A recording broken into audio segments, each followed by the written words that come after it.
Halo, selamat siang Tribuners. Anda sedang menyaksikan live update Tribun News edisi Kamis 23 Maret 2023. Siang ini akan kami sajikan informasi teraktual dan menarik yang dilaporkan secara langsung oleh reporter lapangan kami. Bersama saya Meisa Dasrait, inilah live update selengkapnya. Kita ke informasi pertama, Tribuners. Sebuah bangunan mewah yang terletak di Jalan Basuki Rahmat nomor 51 atau Kayu Tangan Heritage disita oleh penyidik kepolisian. Diketahui bangunan tersebut adalah milik tersangka robot trading Auto Trade Gold Dinar Wahyu Saptian Divrik alias Wahyu Kenzo. Dari pantauan Tribun Jatim pada Rabu 22 Maret, bangunan itu memiliki 3 lantai serta bercat putih. Terlihat bangunan tersebut masih dalam tahap finishing dan ditutupi dengan lembaran seng. Informasi selengkapnya akan disampaikan langsung oleh wartawan Tribun Jatim, Kukuh Kurniawan, yang kini sudah terhubung bersama kami. Silakan rekan Kukuh. Iya, rekan Tribuners bisa dijelaskan bahwa sebuah bangunan mewah yang terletak di Jalan Basuki Rahmat nomor 51 atau di kawasan Kayu Tangan Heritage Kota Malang disita oleh penyidik kepolisian. Diketahui bangunan tersebut adalah milik tersangka robot trading Auto Trade Gold Dinar Wahyu Saptian Divrik alias Wahyu Kenzo. Dari pantauan tribunjatim.com pada Rabu lalu, bangunan itu memiliki 3 lantai serta bercat putih. Terlihat bangunan tersebut masih dalam tahap finishing dan ditutupi dengan lembaran seng. Tampak kondisi bangunan itu dalam keadaan kosong dan di bagian tengah depan terlihat ada satu lampu yang menyala.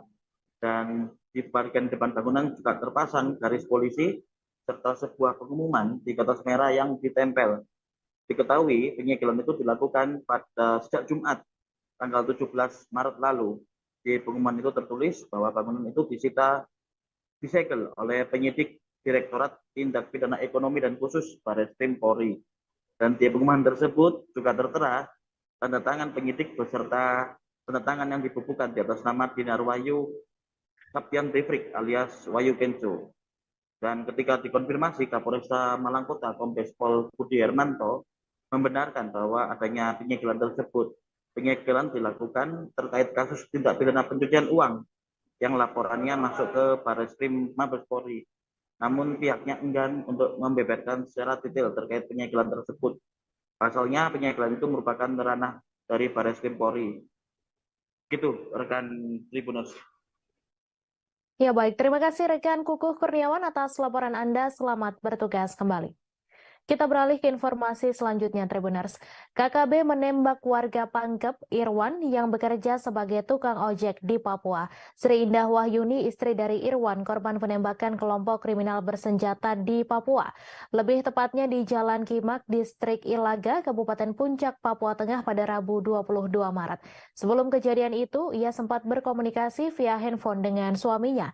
Pesan yang selalu diungkapkan almarhum adalah agar Sri menjaga sang buah hati. Informasi selengkapnya akan disampaikan langsung oleh wartawan Tribun Timur, Yaumil Buhari, yang kini sudah terhubung bersama kami. Silakan rekan Yaumil. Ya, baik rekan bisa saya jelaskan bahwa informasi terkait kematian Irwan akibat daripada penembakan KKB di Papua itu awalnya diketahui oleh keluarga dari saudara korban Irwan. Jadi Irwan di sana itu tinggal bersama adiknya.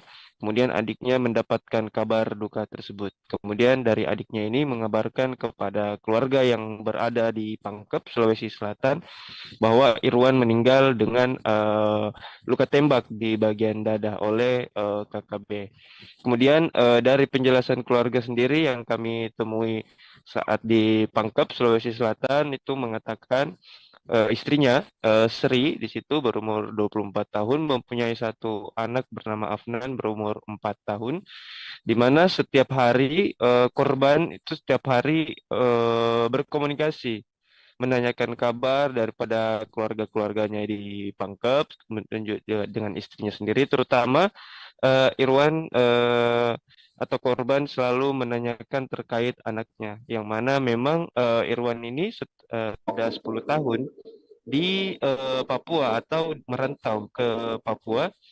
Itu selama 10 tahun di sana terus dan hanya pulang terkadang 1 tahun sekali atau 2 tahun sekali ke Pangkep, Sulawesi Selatan. Dan kemudian kematian ini atau eh, kabar duka ini yang berhembus ke keluarga sangat memukul terutamanya bagi istri dan juga keluarga korban. Karena pasalnya satu hari sebelum Irwan dinyatakan meninggal dunia akibat penembakan tersebut itu semuanya baik-baik saja, tidak ada tanda-tanda seperti atau keluhan-keluhan daripada korban dan dari pernyataan sang istri juga bahwa setiap kali bertemu atau mendekati bulan puasa ini biasanya korban pulang untuk merayakan hari atau puasa di Sulawesi Selatan bersama keluarganya. Dan kemudian kabar duka ini sangat sangat memukul keluarga, tentunya untuk istri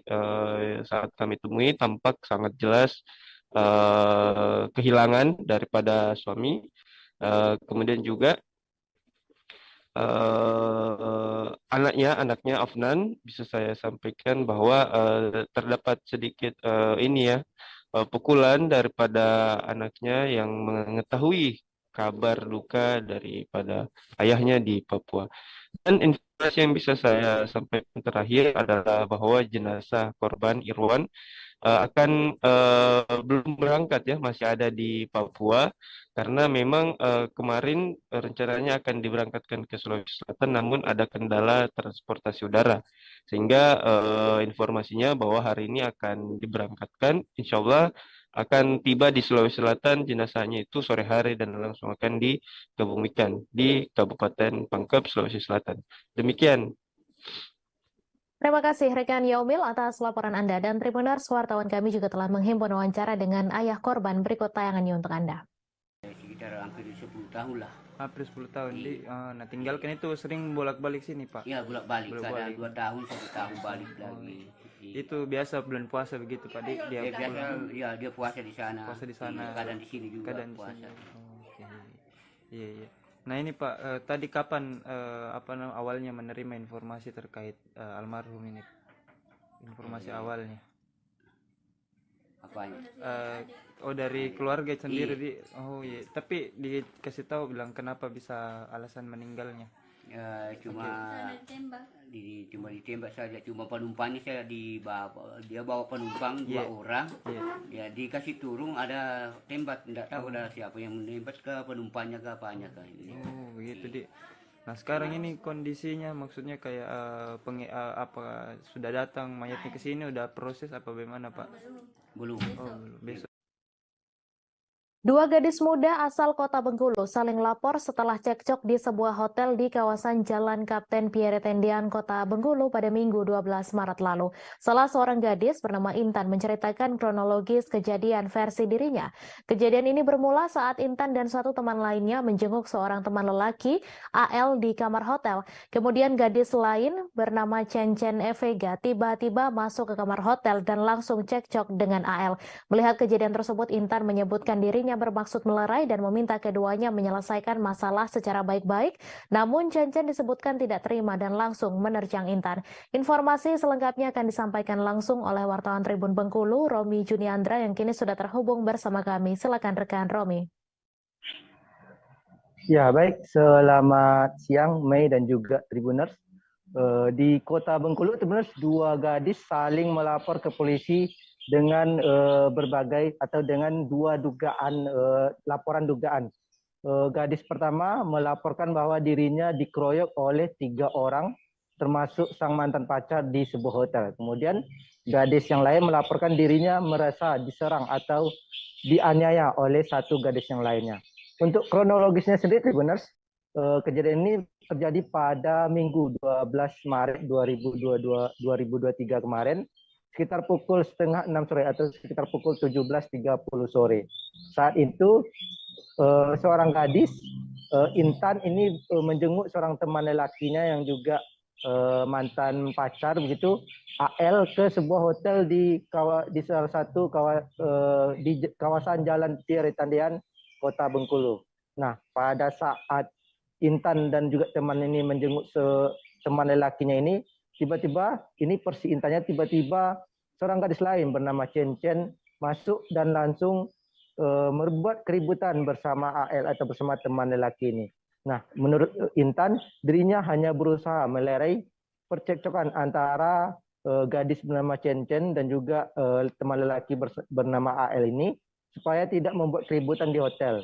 Namun Chen Chen disebutkan tidak terima dan langsung menerjang dan langsung menganiaya atau menyerang dari gadis bernama Intan ini, sehingga dirinya mengalami cedera di kepala dan juga di bagian luka. Akibatnya si korban atau gadis bernama Intan ini kemudian visum, kemudian dirawat di rumah sakit dan juga kemudian membuat laporan di Polsek Gading Cempaka, Kota Bengkulu. Sementara itu benar dari versi gadis bernama Chen Chen sendiri, dirinya mengetahui bahwa sang mantan AL ini berada di salah satu hotel dan dirinya pergi ke sana bermaksud menggerebek untuk menyelesaikan permasalahan hutang piutang bersama teman lelaki atau mantan pacarnya ini. Namun pada saat dirinya masuk, tiba-tiba saat dirinya sedang cekcok bersama AL, tiba-tiba si Chen Chen merasa ada gadis lain yang ikut campur dalam urusannya dan kemudian ikut menepis atau ikut mendorong dirinya. Kemudian Chen Chen ini juga melaporkan bahwa dirinya dikeroyok oleh mantan pacar bersama dua wanita lain di kamar hotel tersebut. Sehingga kemudian Chen Chen pada malam harinya, pada Minggu malam 12 Maret 2023, membuat laporan ke Polresta Bengkulu dengan dugaan pengeroyokan. Dan pada saat ini sebenarnya dua kasus ini masih terus berlangsung, baik di Polresta Bengkulu untuk laporan Chen Chen dan juga di Polsek Gading Cempaka untuk laporan gadis bernama Intan. Dan saat ini sudah dalam tahap pemeriksaan saksi dan juga olah TKP. Sementara itu sebenarnya dari penasihat hukum Intan, Ida Marta, mengatakan bahwa dirinya meminta semua orang menghormati proses hukum dan menunggu proses hukum selanjutnya dari pihak kepolisian. Dari Bengkulu, demikian yang dapat kami laporkan. Mike, kembali ke studio. Terima kasih rekan Romi atas laporan Anda, dan Tribuners, wartawan kami juga telah menghimpun wawancara dengan Intan serta penasihat hukumnya dan Chen Chen Evega. Berikut tayangannya untuk Anda. Aku memang gerbek ya di satu posisi kan, ya taulah amarah gimana gitu kan. Jadi Mbak menggerebek aku yang gerbek mereka. cowok ini hubungan dengan Mbak apa? Kemarin tuh gimana ya, kalau hubungan tuh kan ya kita tuh abu-abu aja gitu kan. Oh, Dia lagi teman dekat lah istilahnya. dekat lah istilahnya. Oke. Gimana gitu, nggak deket-deket banget, cuman lu teman oke gitu kan, maksudnya gitu. Makanya pas gua gerbek itu ya saling cekcok lah aku sama si cowok. Malah cewek ini nepis tangan aku duluan. Pas di hotel. Iya, nepis tangan aku duluan. Makanya aku dorong pundaknya kayak ini. Aku bilang, Mantan pacar atau memang masih pacaran? Mantan. Mantan. Tapi kita masih berteman baik. Oh. Tapi kalau status ini kita temenan. Jadi dia ngabarin dia lagi sakit, dia kita jenguk seperti itu ya. Iya. Jadi kita jenguk nih, saya sama teman saya nih. Enggak sendirian berarti ya? Enggak. Sama teman saya nih, Nas. Sama tadi. Nah, di sana udah kita ngobrol nih bertiga. Ada cewek datang hotel langsung masuk. Dan saya tidak mengenal itu siapa. Dan saya tidak tahu dia dari mana, saya tidak, karena saya benar-benar kenal. Polres Karawang meluncurkan tim khusus atau tim sus Sangga Buana di lapangan Karangpawitan pada Selasa 21 Maret. Saat peluncuran juga dilakukan simulasi tim sus Sangga Buana dalam menangani kejahatan jalanan. Kapolres Karawang Wirdanto Hadi Caksono menjelaskan tim sus ini untuk mengatasi kejahatan jalanan di Kabupaten Karawang, Jawa Barat. Informasi selengkapnya akan disampaikan langsung oleh wartawan Tribun Bekasi, Muhammad Azam, yang kini sudah terhubung bersama kami. Silakan rekan Azam.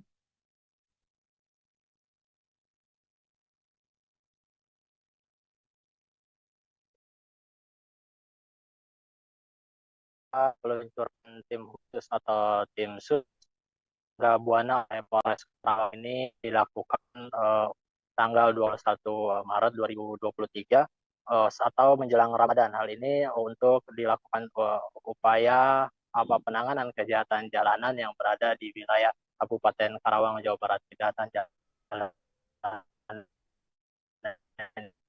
ini baik berupa pencurian sepeda motor, jalan yang mengganggu keamanan dan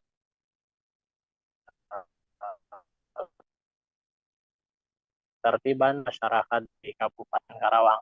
Dalam peluncuran tim Sangga Buana Polres Karawang sendiri, untuk diketahui juga memang tim Sangga Buana Polres Karawang ini diambil dari sebuah nama pegunungan atau di wilayah. Untuk lambang dari tim Sus Sangga Buana ini ialah ular naga. Yang memang ular naga itu merupakan menjadi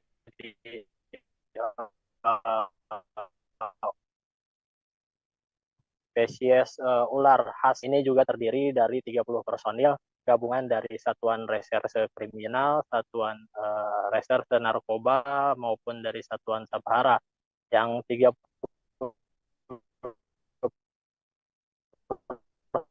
personil ini juga sebelumnya hampir sebulan sudah dilatih secara khusus, baik keterampilan bela diri maupun keterampilan kejahatan di jalanan. Kemudian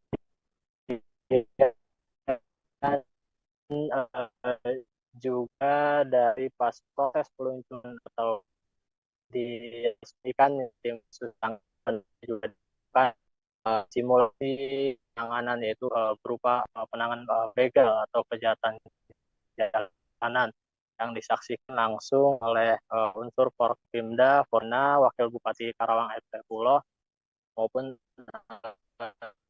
dari pihak Kodim dan dari instansi lain menghadiri dalam proses tim Sus Sangga Buana tersebut. Sementara itu, Kapolres Karawang sendiri AKBP Wiranto Hadisono mengharapkan tim yang sudah dilatih ini mampu menumpas segala bentuk kejahatan, terlebih pada momen Ramadan ini yang memang harus dijaga dan diantisipasi segala bentuk tindak kejahatan yang ada di Kabupaten Karawang. Angka kejahatan jalanan di Kabupaten Karawang dan hasil salah satunya tim baru saja diluncurkan telah berhasil menggunakan dan mengamankan sejumlah berlangsung menjelang Ramadan di wilayah Karawang tersebut. Demikian Mei laporannya dari wilayah Karawang, Jawa Barat. Terima kasih rekan Azam atas laporan Anda. Dan Tribuners, wartawan kami juga telah menghimpun wawancara dengan Kapolres Karawang. Berikut tayangannya untuk Anda. Melaksanakan apel kesiapan pengamanan bulan suci Ramadan 1444 Hijriah. Di mana ada 3 poin yang ingin kami sampaikan. Yang pertama, kami launching tim taktis Sangga Buana Polres Karawang yang dimana kami bentuk untuk menerangi kejahatan jalanan dan peredaran narkotika dan obat terlarang. Ini menjadi fokus kami dengan fokuskan tim ini untuk dari aspek penegakan hukum. Kemudian yang kedua, kami baru saja melaksanakan pemusnahan barang bukti, miras, dan knalpot brong hasil dari operasi Pekan Lodaya 2023. Sudah berhasil kami amankan belasan ribu botol minuman keras dan juga ratusan knalpot brong yang bagian dari target operasi Pekan Lodaya 2023. Sisi badan jalan di Tanjakan Semboja, tepatnya Jalan Jenderal Sudirman, Kelurahan Bunut, Kecamatan Kapuas, Kabupaten Sanggau, Kalimantan Barat mengalami keretakan. Tingginya curah hujan di Kabupaten Sanggau beberapa hari terakhir diduga menjadi penyebab retaknya sisi jalan nasional tersebut. Atas kejadian itu, Kepala Dinas Bina Marga dan Sumber Daya Air Kabupaten Sanggau, John Hendry mengatakan sudah melaporkannya kepada Kementerian PUPR.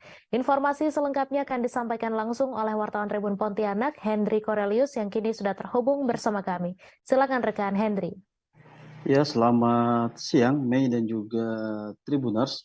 Dapat kami laporkan bahwa sisi badan jalan di Tanjakan Semboja, tepatnya di Jalan Jenderal Sudirman di Kelurahan Bunut, Kecamatan Kapuas, Kabupaten Sanggau, Kalimantan Barat itu mengalami keretakan, dan keretakannya itu cukup panjang. Tribuners, itu sepertinya lebih dari 10 meter.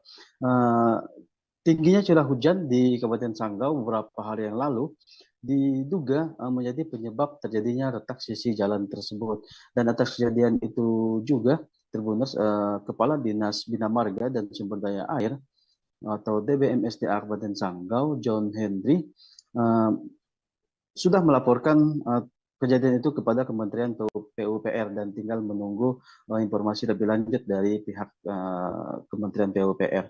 Dan dihimbau juga kepada pengendara baik kendaraan roda 2, 4 dan seterusnya agar berhati-hati dan tetap waspada ketika melewati ruas jalan tersebut.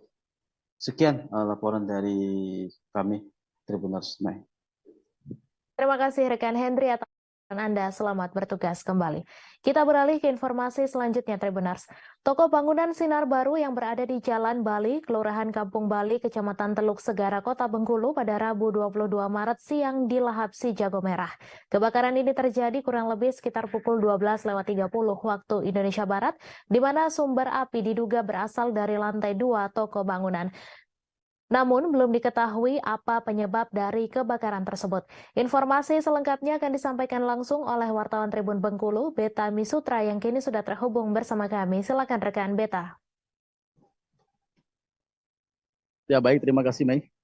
Jadi Tribuners dapat kami sampaikan kepada Tribuners bahwa pada hari Rabu kemarin, pada tanggal 22 Maret 2023, sekitar pukul 12:30 siang, itu telah terjadi kebakaran yang menghanguskan toko bangunan Sinar Baru yang berada di Jalan Bali, Kelurahan Kampung Bali, Kecamatan Teluk Segara, Kota Bengkulu, di mana akibat kebakaran ini memang tidak ada korban jiwa ya Tribuners.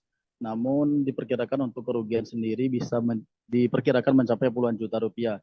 Jadi dapat kami sampaikan juga kepada Tribuners bahwa dari kebakaran tersebut itu dapat dipastikan oleh pemilik dari toko bahan bangunan tersebut bahwa tidak terlalu banyak kerugian yang dialami, hanya ada beberapa barang yang ditaruh di lantai 2, karena memang lantai 2 ini bukan tempat menyimpan bahan bangunan ya Tribuners. Jadi dia ini untuk bangunannya sendiri ada 2 lantai nih Tribuners. Lantai 1 itu dijadikan sebagai toko penjualan alat bangunan, sedangkan untuk lantai kedua sendiri itu digunakan oleh pemilik toko sebagai tempat tinggal dia bersama dengan anak-anaknya Tribuners. Jadi pada saat kejadian itu kebetulan yang ada di dalam ruko yaitu anak dari korban yang saat itu masih berada di lantai 2 sedang tidur kabarnya, dan satu lagi ada salah satu penjaga toko atau karyawan di toko bangunan tersebut Tribuners. Jadi untuk api pertama kali itu diketahui oleh tetangga sekitar ruko yang sedang lewat, yang kebetulan lewat, yang melihat adanya kepulan asap di lantai 2 nih Tribuners. Kemudian tetangga tersebut langsung memberitahu pemilik toko, dan barulah kemudian anak dari pemilik toko yang sebelumnya ada di lantai 2 langsung berlari keluar dan terjadilah kebakaran seperti yang Tribuners saksikan di layar ya Tribuners. Jadi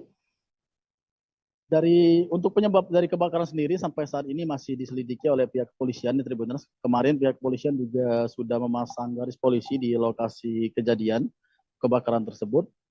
Namun untuk sementara diperkirakan untuk kebakaran sendiri kemungkinan akibat adanya sumber api bukan dari arus pendek listrik atau Tribuners, namun diperkirakan adanya sumber api, namun belum diketahui dari mana sumber api tersebut, namun yang jelasnya berasal dari lantai 2 bangunan tersebut Tribuners. Dan dari pernyataan dari pemilik toko sendiri, pada saat kejadian sendiri dia sedang tidak berada di toko, yang saat itu berada di toko hanya ada 2 orang, yaitu anaknya dan juga salah satu karyawannya yang laki-laki Tribuners. Dari kejadian kebakaran ini sendiri, itu pihak pemadam kebakaran mengerahkan hampir seluruh personilnya ke lokasi tersebut, karena memang lokasi ruko yang berada di lokasi yang padat penduduk ya Tribuners, sehingga harus dilokalisir dulu apinya, jangan sampai menyebar kemana-mana, sehingga kemarin kebetulan api tidak sempat menyebar dan hanya sempat membakar lantai 2 saja, sedangkan lantai 1-nya masih dalam keadaan aman ya Tribuners.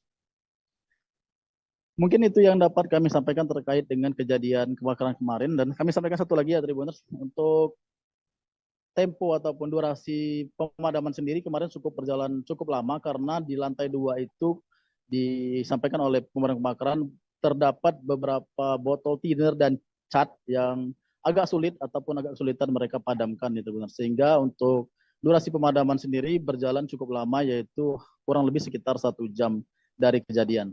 Kembali ke rekan Mei.